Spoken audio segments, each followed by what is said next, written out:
This brave warrior grew up preparing for just one thing. He wants to avenge the death of his family by killing the world's most powerful monster.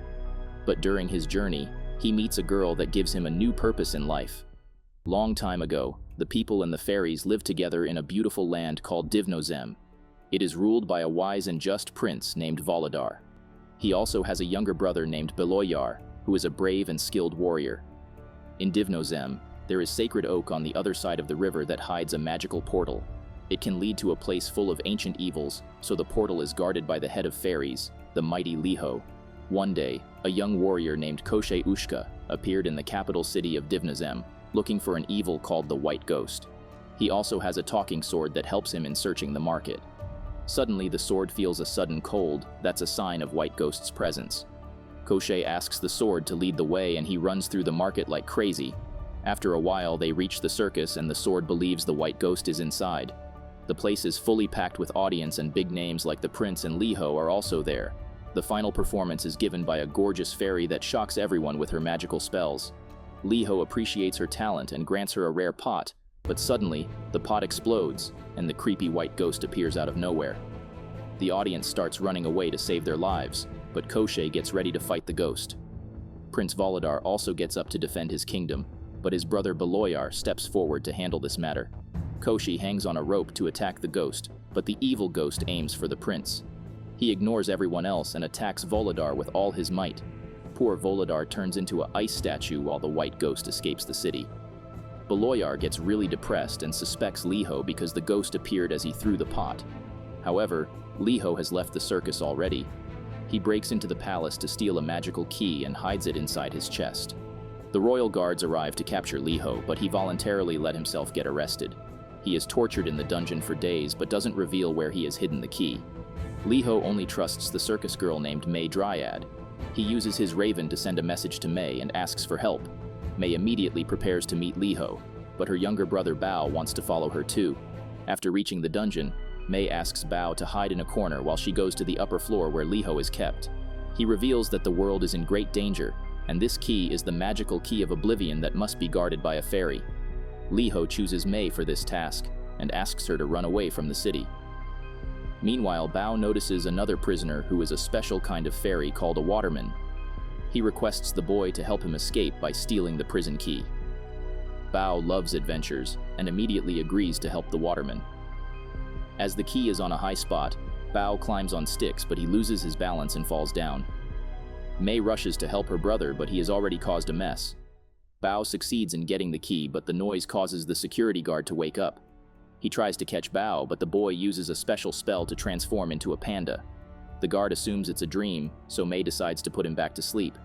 She hypnotizes the guard with beautiful magic and sings a lullaby so he can fall asleep.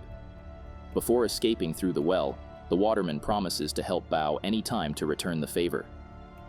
The next morning, Prince Beloyar invites Koschey to the palace and thanks for trying to save Volodar. He also knows that Koschey is looking for the White Ghost. Once Divnozem was attacked by the ice monster who was banished, but the White Ghost somehow managed to remain behind. Everyone knows this, but only a few people know about the existence of the Key of Oblivion. Long ago, the fairies had a world of their own, and they were ruled by a wise king with great vitality. Life was beautiful until the evil ice monster arrived with his servant, the White Ghost. The ice monster wanted to destroy all life and turn the world into an icy wasteland. Luckily, Liho the Keeper opened a portal to the human world, and all the fairies escaped through it. However, the fairies were not safe in the human world either because the ice monster succeeded in finding them. The kidnapping humans united with the fairies to fight the monster, but it was too strong. Eventually, the King of Fairies sacrificed his life to banish the monster and locked him in the fairy world with the Key of Oblivion. The portal was guarded by Liho, while the key was kept safe by the humans. The White Ghost managed to hide from the battlefield, and since then he is looking for someone to help in opening the portal again. If the portal opens again and the monster escapes, the whole world will be destroyed. Beloyar wants Koschey to find the key, and in exchange, Beloyar will help him in defeating the White Ghost. Koschey apparently agrees to the deal and goes after May as she is the first suspect, but in reality, he wants to use the key to attract the White Ghost towards himself. Though Liho told May to run away from the city, she is still here to investigate the whole matter. May can't carry out this responsibility without knowing the actual purpose of the key. After having lunch, Mei and Bao head to the prison to meet Liho, but they get spotted by Koschey. He starts running after them and traps them in a corner. Koschey asks Mei to hand over the key, but she clearly says that she doesn't know anything about it. Koschey is not ready to leave so easily, so he starts threatening the girl. Suddenly, an elf leaves his flying carpet there, so Mei asks her brother to turn on the carpet. As Bao has never used it before, Mei buys him some time by trapping Koschey in the vines. Eventually, the carpet starts flying and Mei escapes the city with her brother. Seeing this, Koschey uses his magic rope to hang on the flying carpet. After dodging the city buildings, Koschey jumps on the carpet, but Bao accidentally chooses the wildland forest as their destination. The carpet flies at full speed and drops its passengers in a forest far away from the city. It also gets ripped, so no one can use it to go back. Mei cleverly steals Koschey's sword and orders him to let them go. Koschey is surprised at the girl's bravery, but he knows how to deal with her. He ties Mei's hand with the magic rope and decides to choose her fate after returning to the city. Koschey keeps dragging the poor fairy around the forest and tries to find the exit using the weird direction stones. Suddenly, the giant plants start dropping their poisonous seeds on the ground, so Mei and Boa take shelter. However, Koschey defends himself with his sword and accidentally hits the direction stone. As Koschey falls unconscious, Bao asks his sister to run away. But Mei is a kind-hearted fairy and can't leave Koschey to get eaten by the animals. She uses her life force to heal Koschey, but it will take a few hours for him to get up. Mei suddenly remembers about the waterman and calls him so he can carry Koschey. As the night sets in, Koschey wakes up and helps Mei in collecting firewood. Mei takes this chance to ask Koschey why he is after the deadly white ghost. This question reminds Koschey of the most depressing incident of his life. When he was just a child, the white ghost attacked his village, and Koschey was the only survivor. Since then, Koschey never slept in peace and kept hunting for the white ghost to take his revenge. Mei feels sorry for Koschey and believes that his goal has made him gloomy and unsociable. He lost his family, but his obsession with taking revenge never let Koschey make any friends. He could find a new purpose in life just like Mei. She also has no relatives and never saw her parents. Her childhood memories are of constant training and traveling from one circus to another. Despite having such a tough life, Mei never lost her smile and also loves making others happy. Koschey gets really surprised at her positivity, but he doesn't think he can ever become like her. After a while, they both return to the campfire where the sword is telling funny stories to Bao. Seeing this, the waterman also decides to show his talent and starts singing a lullaby. His song is not calming like a lullaby, but it somehow makes the sword fall asleep. The next morning, Koschey and others continue their journey towards the city, but they get startled by seeing the ice bridge in their way. It's not a safe path, but Mei's friend lives on the other side of the bridge and she can help them reach the city in time. The waterman immediately uses a puddle to escape the scene while the others follow Mei on the ice bridge. This is the site of the last battle with the ice monster. The fairy king broke the monster horn and it returned to the portal to heal. The horn was left here and keeps the bridge frozen even during summer. Mei and Koschey walk really carefully on the bridge, but Bao loses his balance and slips down. The sword he is holding gets stuck in the ice horn and causes it to crack. Koschey saves the boy using the magic chain, but the horn breaks and makes the whole bridge disassemble into pieces. Bao and Koschey make it to the other side, but Mei gets stuck on the bridge. Seeing her in danger, Koschey jumps off the edge without a second thought and saves Mei's life. They finally get a chance to look closely into each other's eyes and start to fall in love. After getting up on the hill, they meet Mei's friend, Jadwiga Yaga, who gives them a ride in her weird ship. Instead of sailing in the sea, Yaga's ship runs on the ground using the power of a giant chick. As they are meeting after a long time, she wants Mei to stay with her for a few days, but Mei needs to meet Liho as soon as possible. Only he knows how the world can be saved from the ice monster. Hearing this, Yaga gets her magic crystal and uses it to see what Liho is doing right now. He has escaped the dungeon and heads towards the palace. Before Koschey can see further, the chick starts scratching itself and causes the magic crystal to roll away.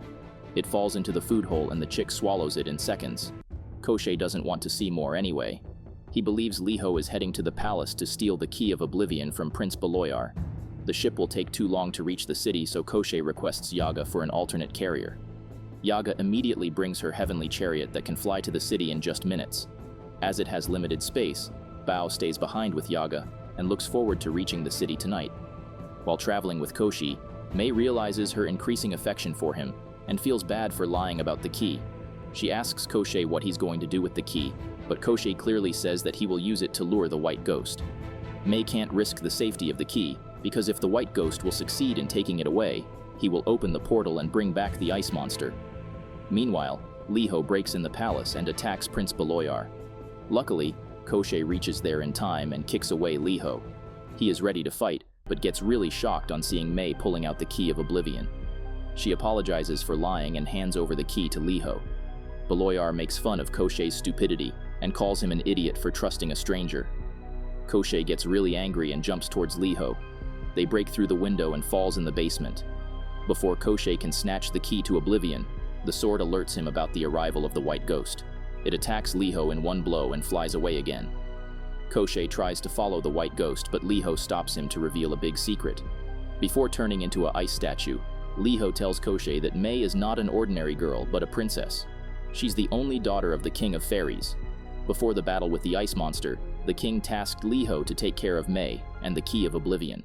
Now Liho wants Koschey to carry on this responsibility. After getting the key, Koschey rushes to protect Mei, but she has been captured by Bullied. Liho knew that the prince was a traitor that must be kept away from the key of oblivion. Bullied threatens to kill Mei and asks Koschey to give him the key. Mei keeps stopping him, but Koschey can't let his love get in danger. He gives the key of oblivion to the prince, but the evil prince still doesn't let Mei go. However, he kept his previous deal and brought the white ghost. Koschey takes a few steps back and asks his sword to get ready for the battle it was made for. The white ghost tries to freeze Koschey to death, but the brave warrior has been waiting for this moment his whole life. Just in a single strike, Koschey kills the white ghost and celebrates his victory. The sword also gets really excited and wants to throw a party, but everything has to wait. Koschey's first priority is saving Mei. Bullied has taken her to the magical portal and opens it using the key of oblivion. Mei tries her best to stop the prince, but he has totally lost his senses. Bullied meets the ice monster and asks him for mortal powers so he can rule the city in place of his brother. However, the evil spirit is really selfish and uses Bullied's body to get back its monstrous form. Bullied asks Koschey for help, but it's already too late. The ice monster is heading towards the city, so Koschey decides to stop it as soon as possible. He asks Mei to stay behind in a safe place, but she can't leave him alone. Koschey tells her about her origin, but she believes it's the responsibility of the princess to protect her kingdom. Koschey eventually lets her join the battle, and they both start looking for a way to stop the ice monster. They notice a cargo ship with explosions and decide to throw them at the monster. While they are gathering the explosives, a tiny forest fairy accidentally throws a rocket at the monster. It looks back at the ship and throws an ice ball towards Mei. Seeing this, Koschey jumps forward and sacrifices himself to save Mei. He falls down on the ground and his heartbeat starts to disappear. With his last breath, Koschey tries to confess his love, but Mei asks him to stay quiet. She can't let him die even if she has to sacrifice herself. Mei starts the healing spell and uses all of his life force to save Koschey. She feels intense pain and turns into a beautiful tree while Koschey comes back to life. Seeing Mei, he screams in pain and grief and gets up to kill the monster. Koschey drives the ship towards the city, but the ice monster destroys it in one blow. Surprisingly, Koschey is not even scratched. After getting Mei's life force, he has turned immortal like a fairy. Taking the advantage of his immorality, Koschey attacks the ice monster multiple times but keeps failing again and again. He needs to choose a different plan. He suddenly remembers what Mei said. The ice monster gets weakened when its horn is cut down. Using this information, Koschey aims for the monster's horn. He cracks it with his sword and then uses his magic rope to pull it off. The monster loses its power and falls down into pieces. Bullied and Liho are cured, and they arrest Bullied to give him a memorable punishment. After that night, a huge party is thrown in the city to celebrate their victory, but Koschey doesn't join. He keeps sitting near Mei and wishes for a miracle. Meanwhile, Yaga searches the whole library and eventually finds a cure for Mei. The amulet of life can bring her back, but its pieces are scattered around the world. It will take centuries to bring it together. However, Koschey doesn't care how hard it is. He is ready to risk everything to bring back Mei. For the next 300 years, Koschey keeps searching for the amulet pieces and finally brings them back together. He uses it on Mei, and thankfully it works. Mei falls in his arms and asks what happened to the ice monster. Koschey tells her to forget about everything else because he has been waiting for this moment for centuries. Now it's time to continue their eternal love story. When the love is real between two people, even death can't pull them apart.